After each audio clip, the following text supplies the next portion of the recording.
रसूलुल्लाह फरमाया मन लतफ़ फ़ी आबि यतीमिन लतफ़ अल्लाहु तआला बिही फिल क़ियामत तहत ज़िल अर्शी।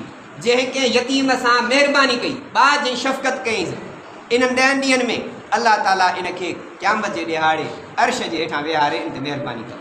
क़यामत जो ॾिहाड़ो छा हूंदो? धरती ट्रामे वांगुरु ततल हूंदी, लोह जीअं तपंदो आहे, वारियासो जीअं इलाइक़ो तपंदो आहे, वारी ते तव्हां बिना चपल जे पंधु था करे ॾेखारियो।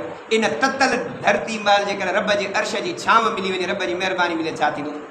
ॿाहिरि उस आहे, हींअर चपल बि न हुजनि, कंहिंखे धिका ॾेई ॿाहिरि कढो त बि चवंदो न मां हिते वेठो आहियां, भली पखो न हले, ॿेड़ी ॿाहिरि न कढो चपल। अब तुंहिंजी सज़ा हितां खां वठी रोड ते पंधु वञ, चीन 10 डंडा भली हणो, पंधु न वेंदो, पेर सड़ी वेंदा।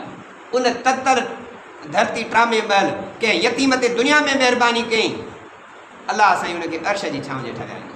ॿी हदीस आहे, रसूल अल्लाह फरमायो जेको यतीम जे मथे जे मथां हथ थो रखे, शफ़क़त वारो, बाज वारो, हथ जे हेठां जेतिरा वार ओतिरियूं नेकियूं। इहे वार त ॻणे ई कोन सघिबा।